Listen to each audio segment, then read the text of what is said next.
Alors Maladic, c'est un jeu de cartes d'ambiance familiale. On peut y jouer de 3 à 10 joueurs et les parties font plus ou moins 40 minutes. Alors pour l'âge minimal, moi je conseillerais au moins 10 ans. Alors dans Maladic, vous incarnez un sorcier maléfique. Son but est de ridiculiser ses adversaires. Et donc pour ce faire, il va utiliser des sortilèges, des malédictions et des potions magiques dans le but ultime de gagner un championnat des sorciers qui se déroulera en fin de partie. Alors pour la mise en place du jeu, vous prenez les cartes Maledictes, vous faites une pile avec celle-ci et que vous les mettez au milieu de la table. Alors les cartes Maledictes comprennent les sortilèges, les potions magiques et les malédictions. Alors à côté de cette pile de cartes Maledictes, vous prenez les championnats des sorciers. Vous faites également une pile avec celle-ci et vous mettez ça à côté de la pile Maledicte. La pile Maledicte sera en quelque sorte la pioche. Et les championnats des sorciers, c'est plus en fin de partie qu'on s'y intéressera. Ensuite, vous distribuez une bibliothèque magique à tous les joueurs qui participent.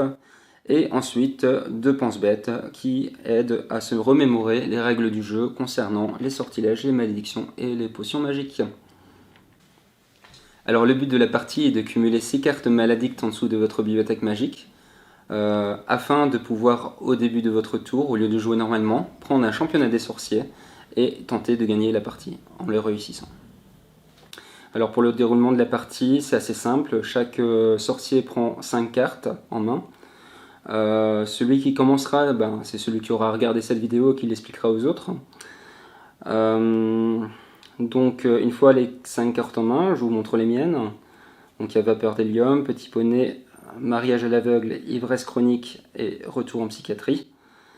Alors je choisis la carte que je désire jouer. Pour commencer, c'est plus intéressant de jouer des malédictions.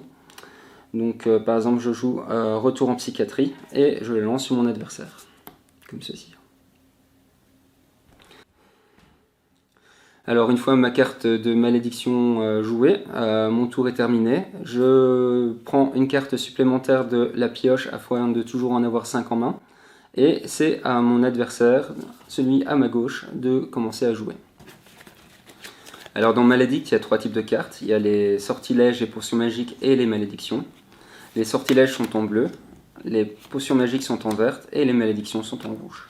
Alors je vais vous expliquer en premier les cartes de sortilège. Les cartes de sortilège sont des sorts à effet unique qu'on lance sur un adversaire et qu'il va devoir essayer d'effectuer.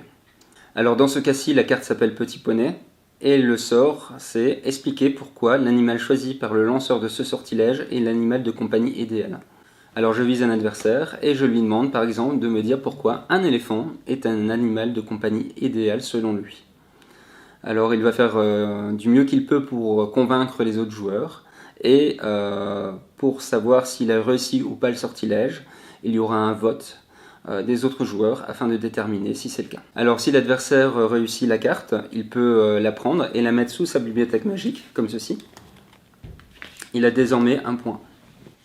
Par contre, s'il la rate, à ce moment-là, c'est vous qui pouvez mettre votre propre carte sous votre bibliothèque magique et en plus de ça, prendre l'une des cartes de la bibliothèque magique de votre adversaire, qui a été ciblée par le sort, et l'ajouter à votre bibliothèque magique.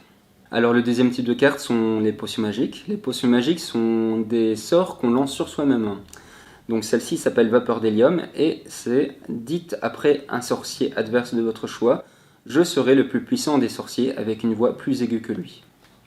Alors si vous réussissez la carte, à ce moment-là vous pouvez la mettre sous votre propre bibliothèque magique, et en plus de ça, choisir un adversaire et lui prendre une carte de sa bibliothèque magique pour l'ajouter à la vôtre.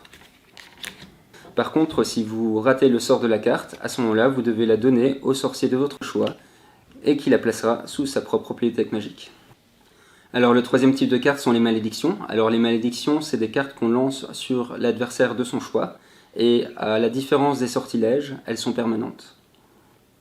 Alors dans ce cas-ci, la carte s'appelle Homme-Oiseau, et la carte a comme sort Parler en chantonnant. Alors je la lance contre un adversaire, comme ceci, et chaque fois que celui-ci va prendre la parole, il va devoir le faire en chantonnant. Alors j'ai dit que les malédictions étaient permanentes, mais c'est pas tout à fait vrai. En fait, elles le sont jusque quand la personne qui en est pris pour cible oublie d'effectuer le sort de la carte. À ce moment-là, ce sera le premier des sorciers qui lui fera remarquer cet oubli, qui pourra s'emparer de la carte, l'ajouter à sa propre bibliothèque magique, pour cumuler un point de plus, Et en plus de ça, si c'est lui qui avait lancé la carte de malédiction sur le sorcier en question, à ce moment-là, il va pouvoir prendre une carte supplémentaire de la bibliothèque magique de cet adversaire pour la mettre en dessous de la sienne. Donc en gros, il aura gagné 2 points. Alors les malédictions, on peut pas en avoir plus que 3 effectives en même temps contre soi. Alors si vous lancez une malédiction sur un adversaire qui en possède déjà ce nombre, à ce moment-là, vous allez choisir l'une de ces anciennes malédictions et la placer en dessous de la pile de cartes malédictes. Alors on va continuer à jouer ainsi de suite, jusque quand l'un des sorciers aura réussi à accumuler 6 cartes dans sa bibliothèque magique. Lorsque c'est le cas, à la place de jouer son tour normalement, au début de son tour, il va pouvoir prendre un championnat des sorciers et le lire tout haut. Alors la carte ici s'appelle la tour de Tournevent, et le sort de la carte c'est placer les cartes de la source en équilibre sur le goulot d'une bouteille, donc la source en fait c'est la pioche, et souffler à tour de rôle sur les cartes pour en faire tomber au moins une. Le sorcier qui fait tomber la dernière des cartes perd le championnat. Alors les championnats de sorciers se jouent en 1 contre 1, donc en gros vous allez devoir défier un adversaire qui sera choisi par les autres sorciers. Donc ils vont se concerter après que vous ayez lu la carte, comme ça ils sont au courant du défi en question. Ils vont sélectionner un autre sorcier pour vous défier et la carte peut donc être jouée. Alors vous jouez la carte de championnat des sorciers contre l'élu des autres sorciers. Et dans le cas où vous gagnez la carte, à ce moment-là, vous gagnez simplement la partie. Par contre, si vous ratez le championnat des sorciers, la partie continue normalement et vous placez du coup la carte de championnat des sorciers en dessous de la pioche des cartes de championnat des sorciers. Alors, pendant un championnat des sorciers, toutes les cartes de malédiction, de sortilège et potions magiques encore effectives ne prennent plus effet. Alors les championnats des sorciers ont un coût. Pour pouvoir participer, vous prenez une carte des 6 que vous avez accumulées sous votre bibliothèque magique et vous la placez en dessous de la pioche des cartes malédictes.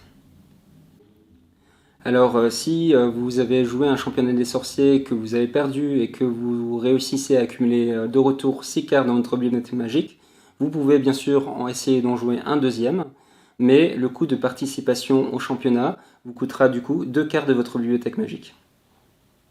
Et ainsi de suite, jusque quand vous allez dépenser à chaque participation toutes les cartes de votre bibliothèque magique. Alors voilà, j'ai fait le tour des règles les plus importantes de Maledict. Il y a des règles optionnelles, par exemple si vous jouez entre 6 et 10 personnes, c'est plus intéressant de le faire en équipe. À ce moment-là, je vous conseille de lire le paragraphe qui en parle. Vous pouvez aussi allonger ou raccourcir une partie, alors il suffit de faire varier le nombre de cartes nécessaires dans votre bibliothèque magique afin de pouvoir lancer un championnat des sorciers. Alors j'espère que vous prendrez beaucoup de plaisir à jouer à Maledict. N'hésitez pas à prendre des photos, des vidéos, les partager avec vos potes, en parler de Maledict autour de vous si ça vous plaît. Et j'espère que tout se passera bien pour vous. Ciao ciao.